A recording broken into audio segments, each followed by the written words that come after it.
Halo Football Lovers. Skenario Indonesia lolos Piala Dunia 2026.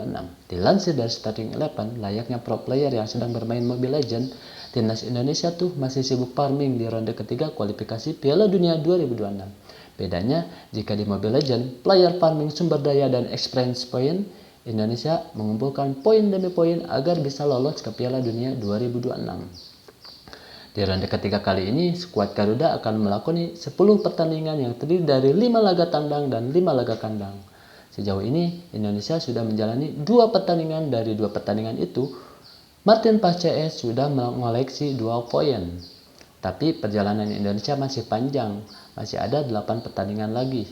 Lantas, bagaimana skenario Indonesia agar bisa lolos ke Piala Dunia 2026? Kita ulas. Sekarang sudah mengoleksi 2 poin. Jika Sintayong kini sudah mengumpulkan 2 poin dari poin maksimal yang bisa diraih, yakni 6. Mungkin masih sedikit, tapi pencapaian ini terbilang cukup oke lah. Mengingat 2 poin itu didapat berkat menahan imbang 2 negara besar langganan Piala Dunia, yaitu Arab Saudi dan Australia. Dengan torehan 2 poin tersebut, Indonesia berada di urutan keempat klasemen sementara grup C.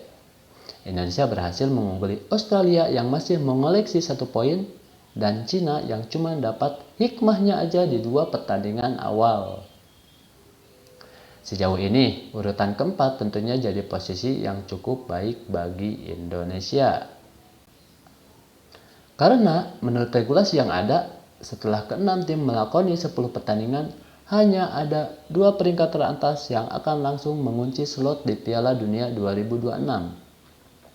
Sementara peringkat ketiga dan keempat akan berlanjut ke ronde keempat yang nantinya akan kembali dibagi menjadi 2 grup yang berisikan 3 tim. Berkaca pada edisi sebelumnya, meski begitu posisi Indonesia masih belum aman. Kemungkinan untuk terjadinya perubahan peringkat sangat besar mengingat masih ada 8 laga tersisa. Ada nggak sih jumlah poin minimal atau checkpoint aman yang bisa dicapai Indonesia agar bisa mengamankan 1 tiket langsung ke Piala Dunia yang akan diselenggarakan di 3 negara tersebut? Jawaban pastinya sih tidak ada, karena apapun bisa terjadi dalam proses kualifikasi. Tapi jika berkaca pada edisi-edisi sebelumnya, kita bisa mengira-ngira lah berapa poin aman yang harus dikumpulkan Bang Ijay dan kolega. CNN Indonesia, jika mengacu pada ronde ketiga kualifikasi Piala Dunia 2018, poin minimal untuk lolos langsung ke putaran final adalah 15 poin. Poin segitu diperoleh Korea Selatan saat jadi runner-up grup A, ronde ketiga kualifikasi Piala Dunia 2018. Menariknya, kala itu Sintayong lah yang meloloskan Korea Selatan tersebut. Pelatih timnas Indonesia itu setidaknya memimpin 2 pertandingan korsel di ronde ketiga. Sedangkan di ronde ketiga kualifikasi Piala Dunia 2022, poin terendah untuk langsung lolos ke Piala Dunia Qatar adalah 22 poin. Itu diperoleh Jepang saat menjadi runner-up grup B di bawah Arab Saudi. Mengapa hanya mengambil sampel dari 2 edisi itu? Karena di edisi 2018 dan 2022 jumlah peserta di setiap grup ronde ketiga kualifikasi Piala Dunia sama dengan edisi yang sedang diikuti oleh Indonesia, yakni 6 tim. Dari data yang sudah ditampilkan, kita jadi bisa berasumsi bahwa Indonesia bisa lolos secara otomatis sebagai runner-up jika mengoleksi lebih dari 15 poin atau setidaknya menyamai peluang Indonesia. Tapi apakah finish di urutan kedua di grup C yang berisikan negara-negara macam Arab Saudi, Jepang, dan Australia adalah sebuah mimpi yang realistis? Sepertinya tidak. Karena untuk mencapai 15 poin, Indonesia butuh 13 poin tambahan. Itu berarti Indonesia butuh 4 kemenangan dan 1 hasil imbang. Kalau bisa sih bersyukur banget, tapi jika lolos langsung dinilai berlebihan, melaju ke fase keempat kualifikasi dengan menempati posisi ketiga atau keempat klasemen akhir grup C akan lebih realistis untuk digapai Indonesia. Lantas, berapa batas aman untuk finish di urutan keempat besar? Kita bisa pakai metode yang sama, yakni berkaca pada 2 edisi Piala Dunia sebelumnya. Untuk melaju ke ronde keempat kualifikasi Piala Dunia 2026, Batas minimum poinnya lebih rendah lagi. Jika melihat ronde ketiga kualifikasi Piala Dunia 2018, poin minimum adalah 13 poin. Kala itu diperoleh Uzbekistan yang menempati peringkat keempat grup A. Sedangkan di edisi 2022, Irak hanya perlu mengoleksi 9 poin untuk finish di urutan keempat grup A ronde ketiga kualifikasi Piala Dunia 2022. Jika batas minimumnya hanya 9, maka Indonesia hanya perlu mengumpulkan 7 poin lagi dengan meraih 2 kemenangan dan 1 hasil imbang, atau 1 kemenangan dan 4 hasil imbang. Target 9 poin akan tercapai. Farming di sisa laga. Mau bagaimanapun skemanya, Indonesia harus meraih beberapa kemenangan untuk mengamankan kedudukan di 4 besar. Lantas, negara mana aja yang bisa jadi lumbung poin bagi Indonesia?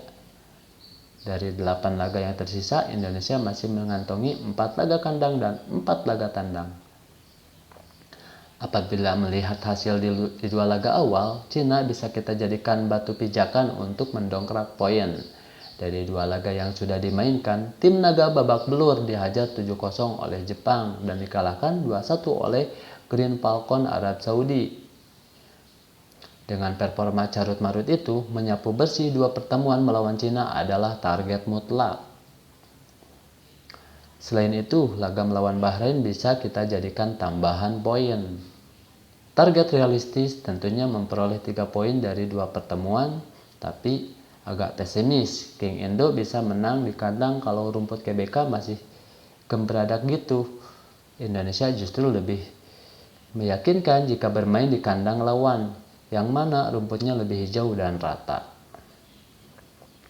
Tapi para penggawa timnas Indonesia harus berhati-hati jika bertandang ke Bahrain. Fans sepak bola di sana kadang norak loh menembakkan laser ke mata pemain lawan. Tapi jika berhasil menang, Indonesia akan mendulang 9 poin.